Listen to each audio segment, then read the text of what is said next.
Chapter 3. How Dorothy Saved the Scarecrow. When Dorothy was left alone, she began to feel hungry.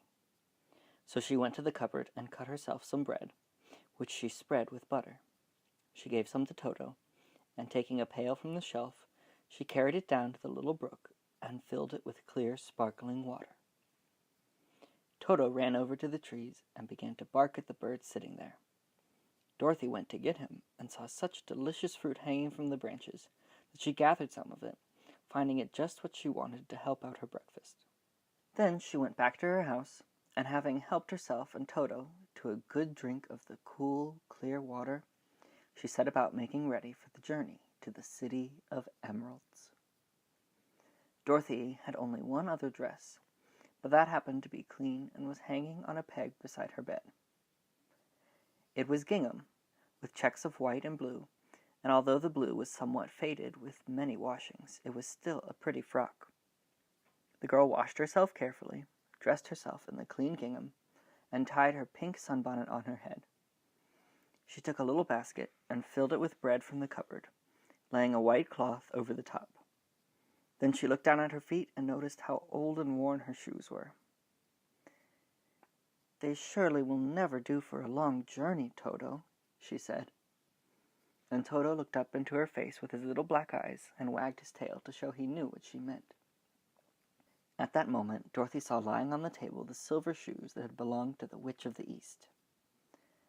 "I wonder if they will fit me," she said to Toto. "They would be just the thing to take a long walk in, for they could not wear out." She took off her old leather shoes and tried on the silver ones, which fitted her as well as if they had been made for her. Finally, she picked up her basket. "Come along, Toto," she said. "We will go to the Emerald City and ask the Great Oz how to get back to Kansas again." She closed the door, locked it, and put the key carefully in the pocket of her dress. And so, with Toto trotting along soberly behind her, she started on her journey. There were several roads nearby, but it did not take her long to find the one paved with yellow brick. Within a short time she was walking briskly toward the Emerald City, her silver shoes tinkling merrily on the hard yellow road. The sun shone bright and the birds sang sweetly, and Dorothy did not feel nearly so bad as you might think a little girl would who had been suddenly whisked away from her own country and set down in the midst of a strange land. She was surprised as she walked along to see how pretty the country was about her.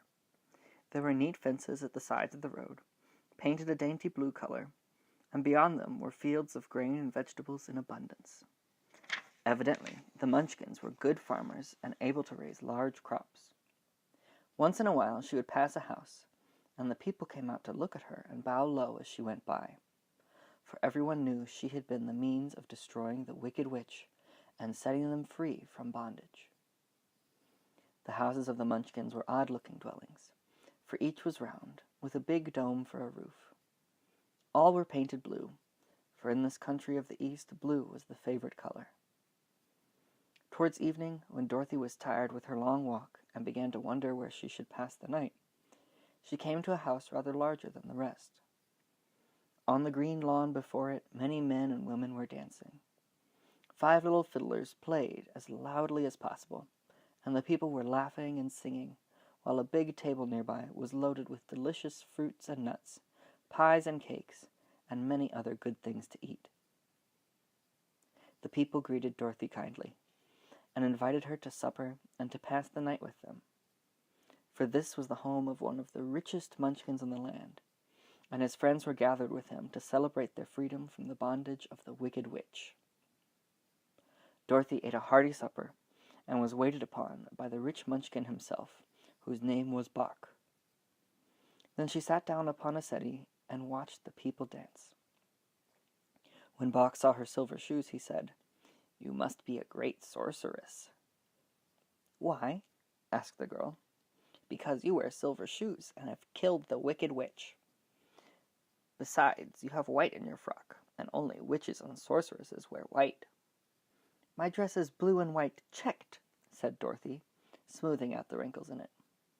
"It is kind of you to wear that," said Bock. "Blue is the color of the Munchkins, and white is the witch color, so so we know you are a friendly witch." Dorothy did not know what to say to this, for all the people seemed to think her a witch, and she knew very well she was only an ordinary little girl who had come by the chance of a cyclone into a strange land. When she had tired watching the dancing, Bock led her into the house, where he gave her a room with a pretty bed in it. The sheets were made of blue cloth, and Dorothy slept soundly in them till morning, with Toto curled up on the blue rug beside her. She ate a hearty breakfast, and watched a wee Munchkin baby, who played with Toto and pulled his tail, and crowed and laughed in a way that greatly amused Dorothy. Toto was a fine curiosity to all the people, for they had never seen a dog before. "How far is it to the Emerald City?" the girl asked. "I do not know," answered Bock gravely, "for I have never been there. It is better for people to keep away from Oz unless they have business with him. But it is a long way to the Emerald City, and it will take you many days. The country here is rich and pleasant, but you must pass through rough and dangerous places before you reach the end of your journey." This worried Dorothy a little, but she knew that only the great Oz could help her get to Kansas again, so she bravely resolved not to turn back. She bade her friends goodbye, and again started along the road of yellow brick. When she had gone several miles, she thought she would stop to rest, and so climbed to the top of the fence beside the road and sat down.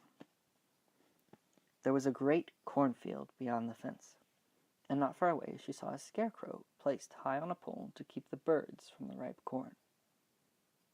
Dorothy leaned her chin upon her hand and gazed thoughtfully at the scarecrow. Its head was a small sack stuffed with straw, with eyes, nose, and mouth painted on it to represent a face. An old pointed blue hat, that had belonged to some Munchkin, was perched on his head, and the rest of the figure was a blue suit of clothes, worn and faded, which had also been stuffed with straw. On the feet were some old boots with blue tops, such as every man wore in this country, and the figure was raised above the stalks of corn by means of the pole stuck up its back. While Dorothy was looking earnestly into the queer painted face of the scarecrow, she was surprised to see one of the eyes slowly wink at her. She thought she must have been mistaken at first, for none of the scarecrows in Kansas ever wink, but presently the figure nodded its head to her in a friendly way. Then she climbed down from the fence and walked up to it, while Toto ran around the pole and barked. "Good day," said the scarecrow in a rather husky voice. "Did you speak?" asked the girl in wonder. "Certainly," answered the scarecrow. "How do you do?" "I'm pretty well, thank you," replied Dorothy politely. "How do you do?" "I'm not feeling well," said the scarecrow with a smile, "for it is very tedious being perched up here night and day to scare away crows." "Can't you get down?" asked Dorothy. "No, for this pole is stuck up my back. If you will please take away the pole, I shall be greatly obliged to you." Dorothy reached up both arms and lifted the figure off the pole, for, being stuffed with straw, it was quite light. "Thank you very much," said the scarecrow, when he had been set down on the ground. "I feel like a new man." Dorothy was puzzled at this, for it sounded queer to hear a stuffed man speak, and to see him bow and walk along beside her. "Who are you?" asked the scarecrow when he had stretched himself and yawned. "And where are you going?" "My name is Dorothy," said the girl, "and I am going to the Emerald City, to ask the great Oz to send me back to Kansas." "Where is the Emerald City?" he inquired. "And who is Oz?" "Why, don't you know?" she returned in surprise. "No, indeed. I don't know anything. You see, I am stuffed, and so I have no brains at all," he answered sadly. "Oh," said Dorothy, "I'm awfully sorry for you." "Do you think," he asked, "if I go to the Emerald City with you, that Oz would give me some brains?" "I cannot tell," she returned. "But you may come with me if you like. If Oz will not give you any brains, you will be no worse off than you are now." "That is true," said the Scarecrow. "You see," he continued confidentially, "I don't mind my legs and arms and body being stuffed, because I cannot get hurt. If anyone treads on my toes or sticks a pin into me, it doesn't matter, for I can't feel it. But I do not want people to call me a fool, and if my head stays stuffed with straw instead of with brains, as yours is, how am I ever to know anything?" "I understand how you feel," said the little girl, who was truly sorry for him. "If you will come with me, I'll ask Oz to do all he can for you." "Thank you," he answered gratefully. They walked back to the road. Dorothy helped him over the fence, and they started along the path of yellow brick for the Emerald City. Toto did not like this addition to the party at first. He smelled around the stuffed man as if he suspected there might be a nest of rats in the straw, and he often growled in an unfriendly way at the Scarecrow. "Don't mind Toto," said Dorothy to her new friend. "He never bites." "Oh, I'm not afraid," replied the Scarecrow. "He can't hurt the straw. Do let me carry that basket for you. I shall not mind it, for I can't get tired. I'll tell you a secret," he continued, as he walked along. "There's only one thing in the world I am afraid of." "What is that?" asked Dorothy. "The Munchkin farmer who made you?" "No," answered the Scarecrow. "It's a lighted match." Chapter 4. The Road Through the Forest. After a few hours, the road began to be rough, and the walking grew so difficult that the Scarecrow often stumbled over the yellow bricks, which were very uneven here. Sometimes, indeed, they were broken or missing altogether, leaving holes that Toto jumped across and Dorothy walked around. As for the Scarecrow, having no brains, he walked straight ahead, and so stepped into the holes and fell at full length on the hard bricks. It never hurt him, however, and Dorothy would pick him up and set him upon his feet again, while he joined her in laughing merrily at his own mishap. The farms were not nearly so well cared for here as they were farther back. There were fewer houses and fewer fruit trees, and the farther they went, the more dismal and lonesome the country became. At noon they sat down by the roadside, near a little brook, and Dorothy opened her basket and got out some bread. She offered a piece to the Scarecrow, but he refused. "I am never hungry," he said, "and it is a lucky thing I am not, for my mouth is only painted, and if I should cut a hole in it so I could eat, the straw I am stuffed with would come out, and that would spoil the shape of my head." Dorothy saw at once that this was true, so she only nodded and went on eating her bread. "Tell me something about yourself and the country you came from," said the Scarecrow when she had finished her dinner. So she told him all about Kansas, and how gray everything was there, and how the cyclone had carried her to this queer land of Oz. The Scarecrow listened carefully and said, "I cannot understand why you should wish to leave this beautiful country and go back to the dry, gray place you call Kansas." "That is because you have no brains," answered the girl. "No matter how dreary and gray our homes are, we people of flesh and blood would rather live there than in any other country, be it ever so beautiful. There is no place like home." The Scarecrow sighed. "Of course I cannot understand it," he said. "If your heads were stuffed with straw like mine, you would probably all live in the beautiful places, and then Kansas would have no people at all. It is fortunate for Kansas that you have brains." "Won't you tell me a story while we are resting?" asked the child. The Scarecrow looked at her reproachfully and answered, "My life has been so short that I really know nothing whatever. I was only made the day before yesterday. What happened in the world before that time is all unknown to me. Luckily, when the farmer made my head, one of the first things he did was to paint my ears, so that I heard what was going on.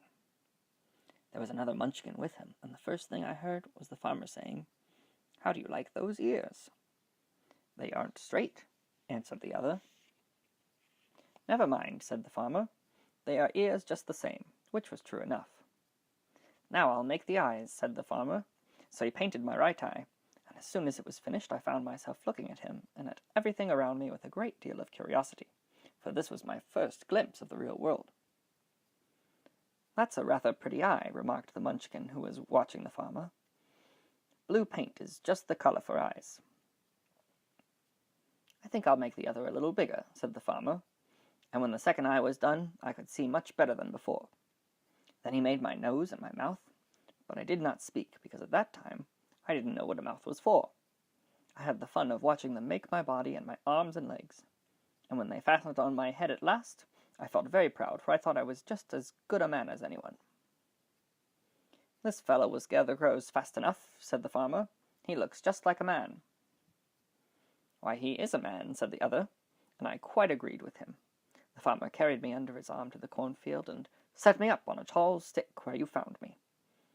He and his friend soon after walked away and left me alone. I did not like to be deserted in this way, so I tried to walk after them, but my feet would not touch the ground, and I was forced to stay on that pole. It was a lonely life to lead, for I had nothing to think of, having been made such a little while before. Many crows and other birds flew into the cornfield, but as soon as they saw me they flew away again, thinking I was a munchkin, and this pleased me and made me feel that I was quite an important person. By and by an old crow flew near me, and after looking at me carefully, he perched upon my shoulder and said, "I wonder if that farmer thought to fool me in this clumsy manner. Any crow of sense could see that you are only stuffed with straw." Then he hopped down at my feet and ate all the corn he wanted. The other birds, seeing he was not harmed by me, came to eat the corn too, so in a short time there was a great flock of them about me. I am sad at this, for it showed I was not such a good scarecrow after all.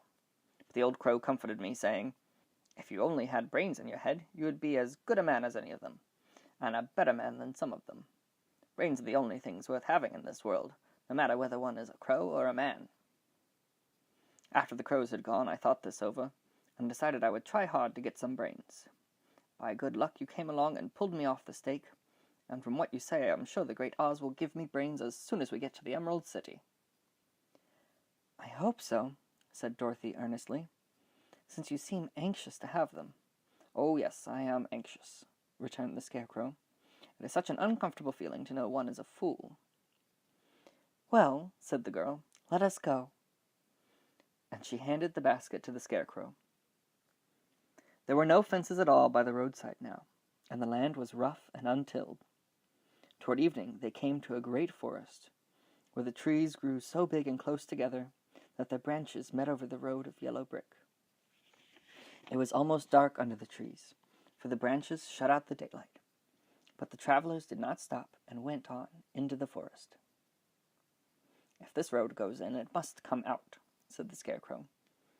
"And as the Emerald City is at the other end of the road, we must go wherever it leads us." "Anyone would know that," said Dorothy. "Certainly. That is why I know it," returned the Scarecrow. "If it required brains to figure out, I should never have said it." After an hour or so, the light faded away, and they found themselves stumbling along in the darkness.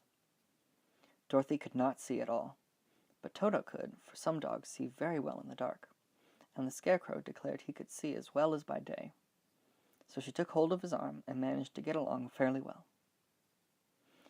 "If you see any house or any place where we can pass the night," she said, "you must tell me, for it is very uncomfortable walking in the dark." Soon after, the Scarecrow stopped. "I see a little cottage at the right of us," he said, "built of logs and branches. Shall we go there?" "Yes, indeed," answered the child. "I am all tired out." So the Scarecrow led her through the trees until they reached the cottage, and Dorothy entered and found a bed of dried leaves in one corner. She lay down at once, and with Toto beside her, soon fell into a sound sleep. The Scarecrow, who was never tired, stood up in another corner and waited patiently until morning came.